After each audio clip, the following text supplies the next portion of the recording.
in the second part, I will talk about basically principle of USC, ophthalmic ultrasonography, and definite theory, and I will try to add some portion of that previous video, and I will try to show some pictures from the concept of previous video definitely.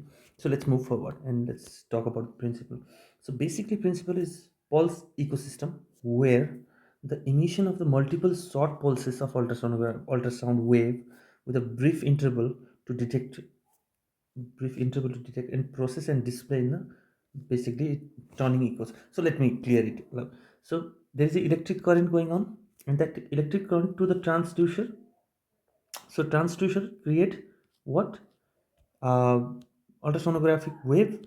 That wave passes to the ocular structure, and ocular structure, from that ocular structure it definitely reflect passes to and reflect as a ultrasonographic wave, and that ultrasonographic wave becomes transducer, get to the transducer, and transducer receive it, and again it comes to the electrical current. It becomes the electrical current, and electrical current is shown as a scan or b scan, whatever. So this is the basically process. Okay, so let's discuss the ophthalmic USC uses high frequency. We have already discussed why high frequency, because of the resolution, not because of the penetration, definitely. And transmitted from the probe. Yes, we will definitely going to talk about probe and the orientation of the probe in detail in third video. Okay, and as the sound wave strike in the ocular structure, they reflect back to the probe, and probe again convert that sound wave into electrical signal, and this electrical signal reconstructed as an image on the monitor. If it is A scan, it's two-dimensional. If it is B scan, it's three-dimensional. So be it. Okay, so basically what do I mean? Actually, one, two, three, four steps. First is probe sends the short burst pulses of ultrasonography into the body means into the structure, and then these waves hit the different tissue or organ and then bounces back as an echo. And we have already discussed the strength of echo depend upon the many things. Okay, in first video, and then machine listens this echo, and during short silent interval between this pulse, basically machine receives that issue, and by measuring how long echo takes to return. So basically if uh, it takes long to return, it means what?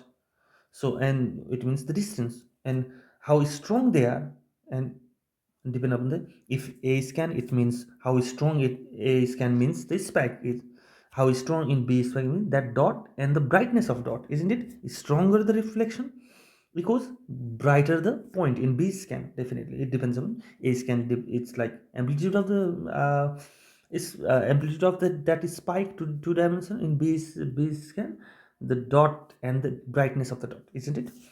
The system creates the image inside of the body. So basically, depending on the strength of the echo, system creates the image depending on A scan or B scan. So immediate sound beam are non-focused and focused beam. So there is basically difference between those two things. Okay, it's very interesting. So non-focus is used for A scan, and focused beam is usually used for B scan. One of the difference. So non-focus, this picture, see, this is non-focus and this is focus. Focused, non-focused beam has parallel borders, basically something like that. And focused beam actually examines takes place in the focal zone. Basically means zone reduces, isn't it? Can you see zone reduces in that particular zone? Here zone is broadened, and the beam is slightly diffracted. So basically, when you converge it, it will diffract. But the focused beam gives the more resolution, okay, than non-focused beam. So that's why non-focused beam is currently mainly used in A scan, because A scan is like arrow, isn't it? A scan is like, it's not like a whole place we want to examine. That's why A scan probe is very small probe, isn't it? There are other reasons that why A scan probe is small, but let it be for now. So instrument, probe. So probe consists of piezoelectric transducer. So basically the device which converts the electrical energy into sound pulses, and vice versa. Basically when it receives sound, it will convert into electrical energy. So basic component, what probe basic component is? Piezoelectric plate, which is main important. Obviously backing layer, acoustic matching layer, and acoustic lens. These are the other things. The main important is piezoelectric plate. So talking about piezoelectric plate, very less. essential part to generate ultrasound basically, which is very important, coated both sides with the electrode to which voltage is applied. Definitely we have to apply current, and then it will create ultrasound, and ultrasound hit it and it will create current, isn't it? So oscillation of the elements with repeated expansion and contraction generate the sound wave. Sound wave is basically acoustic wave. So most common, just remember these two things. Most common piezoelectric ceramics are lead, zirconate, and titanate. Okay, these are the two things. And the shape of the crystal, and it matters in two things. So I have already told you that shape of the crystal, if crystal is planar crystal, there are other shapes too, but I am not going to discuss this. Planar crystal produces relatively parallel sound beam like A scan. So in A scan, particularly this type of crystal is used in the probe. That's why we always have a different probe for A scan and B scan. Okay, I think you remember from the hospital posting. So acoustic lenses basically produce the focused beam in B scan. Basically, lenses help to focus, and definitely the acoustic lens, and improve the lateral resolution. So whenever basically focused and defocused beam, parallel beam, lateral resolution is less. In case of focused beam, lateral resolution is better. That's one of the difference. Okay. Oh, so what does backing layer? So backing layer, the dumping material, metal power, plastic or epoxy that located behind the piezoelectric elements, and that dampens the excessive vibration takes place in the probe and improves the axial resolution. So that's the role of backing layer. And acoustic matching layer. So what that does, located in front of piezoelectric element and reduces the reflection from acoustic impedance between probe and object and improve the transmission. So it will help in the improvement of transmission. So then this is how it plays. Electrons, that is case and initial, backing material, piezoelectric crystal, and matching layer. So this is how probe is constructed. It's just a construction. I don't want to delve into it. Okay. So I want to talk about this axial resolution and the lateral resolution, which is very important. So axial resolution, don't you think axial means something like that? If this is retina and if this is cornea, then axial means this way in axis. Lateral means this way, perpendicular to the axis, isn't it? So you have to conceptualize this concept. It's very important. Axial means longitudinal. Axial means in axis. Okay, in axis means something like that. Let me tell you axis. What do you mean by axis? Cornea, then in axis lens, aqueous chamber, lens, vitreous chamber, retina, sclera, retina, choroid, sclera, and then this and all in the axis, isn't it? So that's, and the resolution over there is called axial resolution. Resolution in the direction parallel to the ultrasonic beam, isn't it? One thing. And the resolution at any point along the beam is same. Therefore, axial resolution is not affected by the depth of imaging. Okay, I'll tell you later. Increase the frequency of the pulses improves the axial resolution. Period. Just in simple thing. Basically we have talked about it, isn't it? If you increase the frequency, axial resolution increases. If you increase the frequency, depth of penetration decreases. That's very simple. So let's talk about lateral resolution, and it's sometimes students get stuck here. So it's quite a tricky sometimes, but it's not a trick and not at all, just perpendicular to the axial, isn't it? So the ability of system to distinguish 2 points in the direction perpendicular, that's the point. Direction perpendicular to the direction of ultrasonic beam. See, it is a probe and this is a eye. So ultrasonic beam goes like this. Isn't it axis? Axis means retina and choroid and sclera and optic nerve, whatever it is. Isn't it? So that's axial. But this point and this point, this is A point, this is B point. This resolution is called lateral resolution. Yes, this is how perpendicular to the axis, lateral resolution. Okay. The affected by the width of the beam and the depth of the imaging. That's the point. Width of the beam, and just remember what is the width of the beam? Isn't it parallel and focused? So wider beam typically diverges further in a far field, and any ultrasound beam diverges greater depth, decreasing lateral resolution. That's why A scan and B scan. Remember this point. See this point, and just let me remind you. Sorry, let me remind you this point. Isn't it? In non-focus beam, it's diverged. In focus beam, it's converged. And means converging means what? Converging means the greater lateral resolution, isn't it? So that's how wider the beam typically diverges further in the field. And any ultrasonic beam diverges greater depth, decreases the lateral resolution. The lateral resolution is best at shallow depth and worse at deeper imaging. Okay, so shallow. So basically, that's the concept. So basically means if probe sends something vertical, it's axial resolution, and perpendicular to axis, it's lateral resolution. It's important. So I'm definitely going to talk about it. See, axial resolution and lateral resolution. Definition: ability to distinguish structure lying one behind the others, means along the beam of the axis, one behind the other. Basically means vitreous and behind retina and behind choroid and behind sclera and behind maybe orbital fat or whatever. Then lateral resolution means ability to distinguish between two structures lying side by side. Just remember this point: side by side. This is the retina, this point of the retina, and this point of the retina.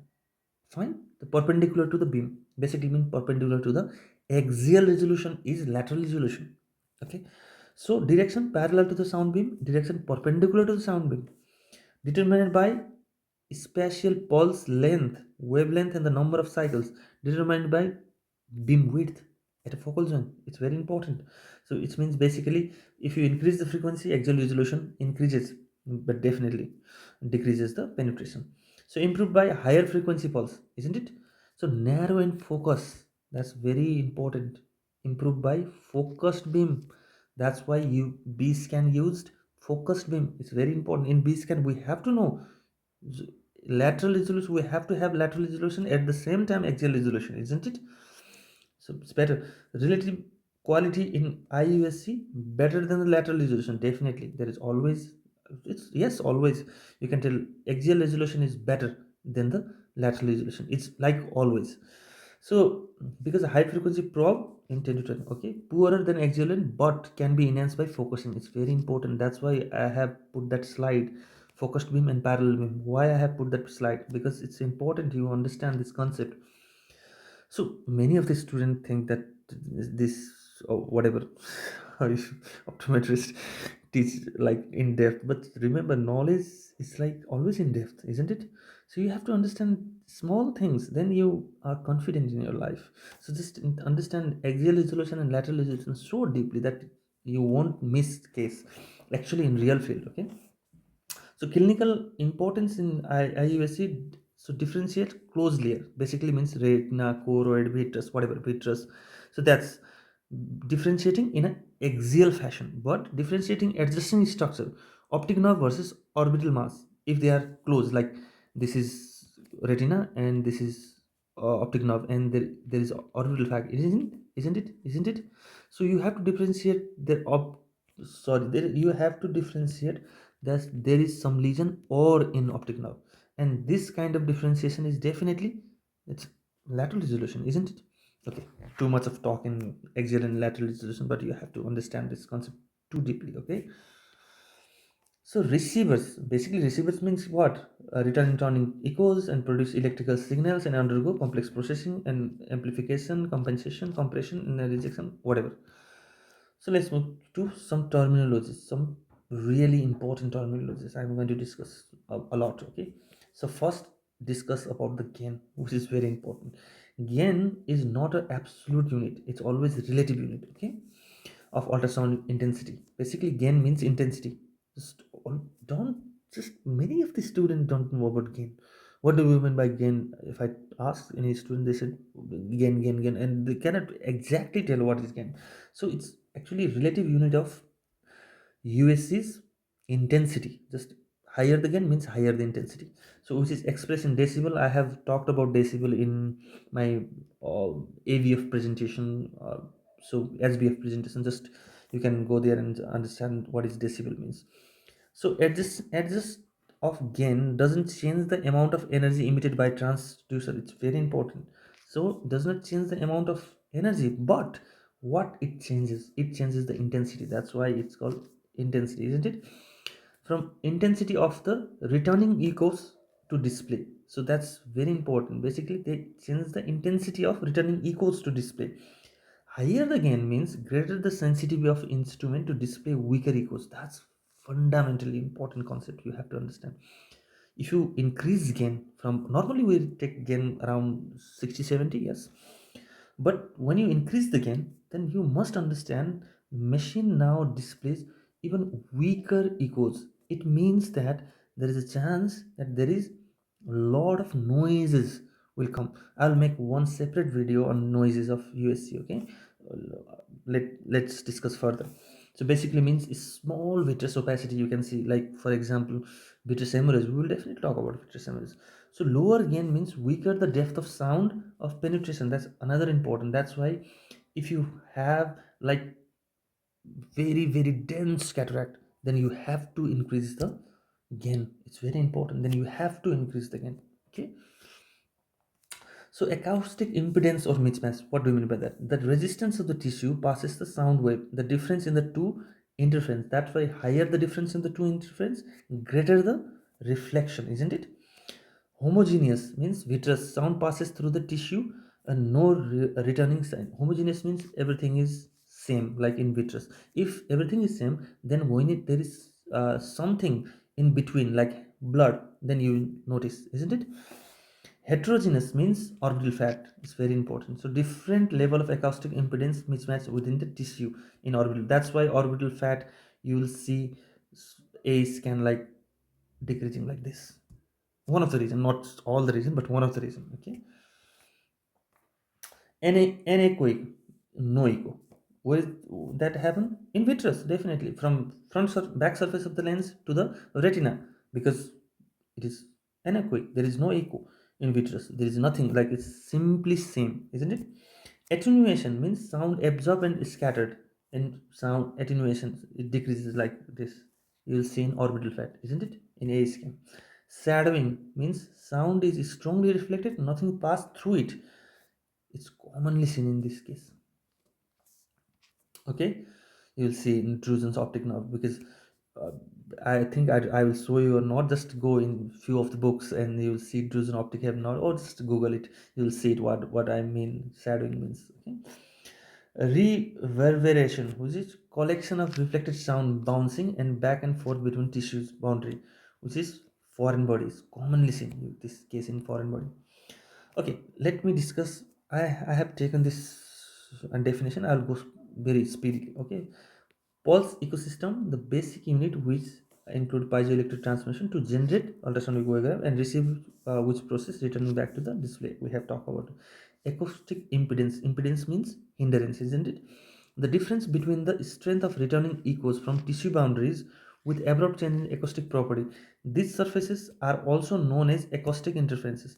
The greater the difference between acoustic impedance adjacent structure, the stronger is to returning echoes. That's why the acoustic difference between lens and the vitreous is high.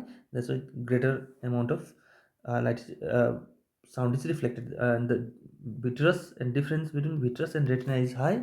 That's why that junction reflected more sound, isn't it? So angle of incidence, I have already told you, the perpendicular the angle is stronger. The perpendicular to the beam, the stronger the return. Very simply, and as you angle more, the returning echoes will be less. Resolution, I have talked about it. Resolution basically means the ability to distinguish between adjacent echoes, whether it is axially, whether it is laterally. Yes, lateral resolution, you can focus the beam to increase the lateral resolution. Amplification means nothing. It's basically it occurs before returning the sound beam displays in the monitor. So basically important, the sound processing is amplified basically. Okay. So basically gain, this process is increases or decreases the amplification of echoes. It's very simple, we have talked about it.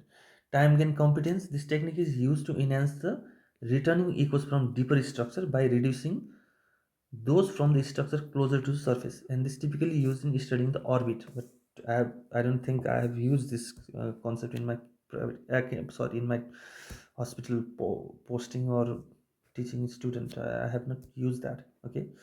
So display of signals, the ultrasound signals that is received can be displaced in three ways. Okay, A mode, B mode, or combination of both A and B mode. So other modifications include three-dimensional ultrasonography, which used to rotate the transducer, and rather than oscillating used in the conventional ultrasonography. So basically, this combination is using Doppler. So basically, A scan, B scan. I always do B scan with a scan combined. So I think I feel good when I did that. Okay, fine. So what is A scan? What is B scan? That's the last slide, and then I'll show you pictures, and there are a lot of things I will discuss like 5 minutes more. So A scan means one dimensional. Basically, one dimensional is time dimensional. Amplitude is displaced, which equals represent the spikes from the baseline, isn't it?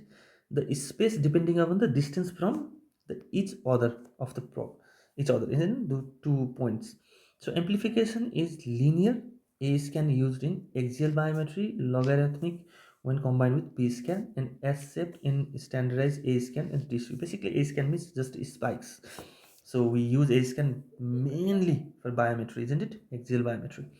B scan is two-dimensional. That's basically A scan. A stand for amplitude. B scan. B stand for brightness.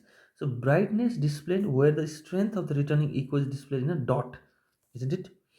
So brightness is directly proportional to the strength of echoes. That's what I have talked about. A point dot, but the strength depends upon higher the strength of the sound back coming back to probe, brighter the point. So let's discuss about. I have take this graph from this book. It's a very good book. So basically, what I want to indicate is 10 megahertz for general purpose of ophthalmic imaging. When use 20 megahertz higher resolution, because frequency increases, resolution increases for vitreoretinal infra. 35 imaging of the cornea and lens. 50 ultrasonic. It's called ultrasonic biomicroscopy, and it's basically used for anterior angle chamber and angle structure and uh, ciliary body, isn't it? Like 35, from 35 above, we usually call is ultrasound biomicroscopy. So what I wanted to tell is this. See, in this picture comparison, this is 10 megahertz picture, this is 20 megahertz picture. So same case, can you see the vitreoretinal interference? This is more clear, isn't it? The resolution, that's what I'm talking about. The increasing frequency, you'll get better resolution. So can you see this point? The foreign body, because the intraocular foreign body shows the hypervicous shadow of the posterior vitreous cavity. In A scan, can you see this peak is so high? That's what I'm, and I have again taken this picture from this book. Again, I have taken this picture from this book. I want to show you this high resolution B scan and posterior. So macular edema. Can you see this yellow line? That's macular edema in a patient with a diabetic. So this is very good picture. You can see the axial resolution between this black gap, and lateral resolution. This point and this point is in the lateral resolution. So that's very important. Just see this picture. Okay, this yellow line. That's what I mean by axial resolution and the temporal resolution. So this is the picture of ultrasound by microscopy in chronic uveitis and atrophied condition. Can you see this? Yeah, again from the same book. It's very important to see these pictures. Okay, you have to see all the, and I want to tell you one thing. Okay, one thing which is very important. I always told my student this thing. Ultrasonography is a game of black and white, isn't it? If something foreign body is here, for example, then what will see here? White. In what? Vitreous is natural, there is nothing. It's anechoic. There is no echo. But if you found something there, it's echoic. Now you see white there. It's a game of black and white, isn't it? Yeah, you have to understand it's a game of black and white. You have to understand it's a game of black and white. So fine, this is it. I have taken a lot of reference from this book. Yes, this book is one of the favorite book. Good book, good book. Yes, I have taken a lot of reference from this book. I think it's long video, but I think it's worth it. Okay, just grab anyone or all of this. It will worth it. Okay. So I think Bistantius.